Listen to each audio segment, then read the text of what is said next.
Americans, 34 years ago, it was my honor and privilege to lead American soldiers to victory in battle, to witness the courage and valor of American soldiers at a time and a place when death was all around us. Fortunately, we sustained very few casualties. However, in the years that followed, I watched many of the soldiers I served with pass on, not on foreign battlefields, but on American soil, frequently forgotten by the nation they served. In one case, a major who served with me as a lieutenant in 1993 committed suicide. The memories of the friends he lost in Iraq during a pointless, self-defeating occupation after 2003 were more than he could bear. Yet who today remembers the Iraq War that began in 2003, or that the American military intervention was justified on the utterly false grounds that WMD, that is, weapons of mass destruction, were being built inside Iraq? The conflict took the lives of nearly 4,500 Americans in uniform, not including contractors, of course, and cost $2 trillion. At least 800,000 Iraqi citizens were internally displaced, and several 100,000 Iraqi citizens lost their lives. Tonight, I break my silence, not just for the young officer that committed suicide, but for the wives, husbands, children, and parents who endured the crushing grief of loss, who received a folded flag, and were left alone to trace the name of a loved one on a cold gravestone. War is a predator. It consumes our best, our strength, and our resources, but its most terrible damage is often unseen. War also forces Americans to embrace brutality, to justify barbarism, to become something harder, colder, less humane. President Trump promised to stop the endless wars. Now he really needs to do it. Americans currently stand at what Lincoln would call the fiery trial through which we pass: war with Iran or peace for America. The choice will echo through generations. We're very fortunate. The Iranians are willing to talk to us again, and perhaps we can reach a solution. But there are no guarantees. That will take leadership from the highest levels from President Trump. Let me speak plainly about what awaits if Washington chooses war with Iran. Within hours of the first strike, Iran will seal the Strait of Hormuz, choking the artery through which 1/5 of the world's oil flows. Gas prices will not merely rise, they may erupt like a volcano, burning through family budgets. The economic security Americans built with their own hands since the pandemic disaster could be wrecked.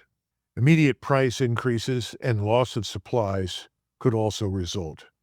Yet the cost in treasure stands as nothing before the cost in blood. Iran is not the Iraq of our past wars. Iran consists of 85 million people, fortified by mountains when the Roman Empire was young, defended by modern weapons, and effectively allied with nuclear-armed powers, Russia and China, that have drawn clear and unambiguous red lines. For the first time since missiles stood in Cuba, we face not only the shadow, but the real substance of nuclear confrontation. Not for our country, but for the regional ambitions of a foreign state 7,000 miles from home. We must face the truth that weaker allies often attempt to make their wars our wars. While we assist allies, America's soldiers, sailors, airmen, and Marines should not be sacrificed for territorial expansions that serve no vital American strategic interest. I did not witness war through the PowerPoint slides or sanitized screens in situation rooms, but through bloody fog of war. I tell you with the full authority of my battlefield experience, this war, if it comes, with Iran, is not necessary. This war is also not just.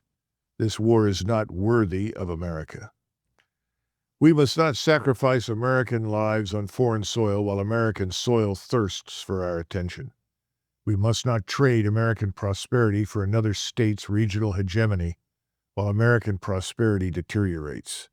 We must not abandon America's democratic principles for imperial ambition, while those principles, our best hope for justice, fade for lack of devotion. The true strength of America has never been measured by regimes toppled, but by lives improved. While we secure the borders of other people's states, our communities crumble. While we send billions abroad, Americans must choose between medicine or food. This is not America first. This is America last.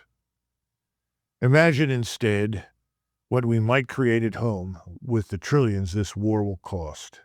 Hospitals in rural areas where mothers drive hours to deliver.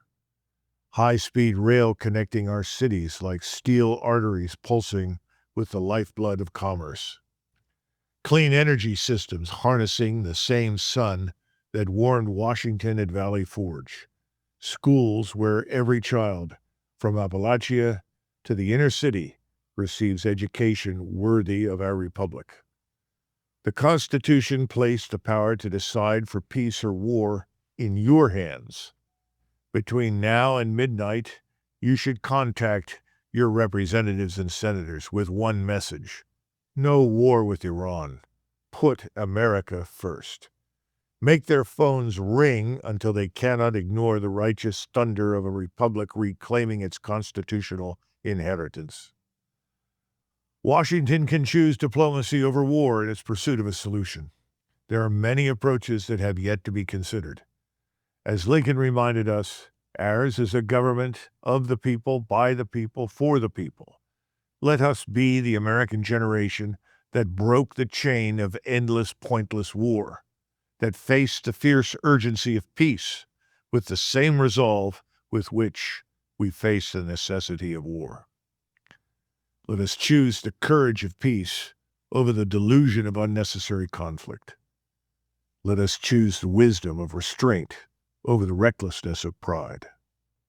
Wars occur when vanity and self-delusion lead to the wrong choice. And if we make the right choice, generations of Americans yet to be born will look back and say, here stood Americans who remembered their oath, who honored their Constitution, who chose the Republic over the Empire, and who, in doing so, saved the last best hope on earth. Thank you for listening. God bless you, and may God bless the United States of America.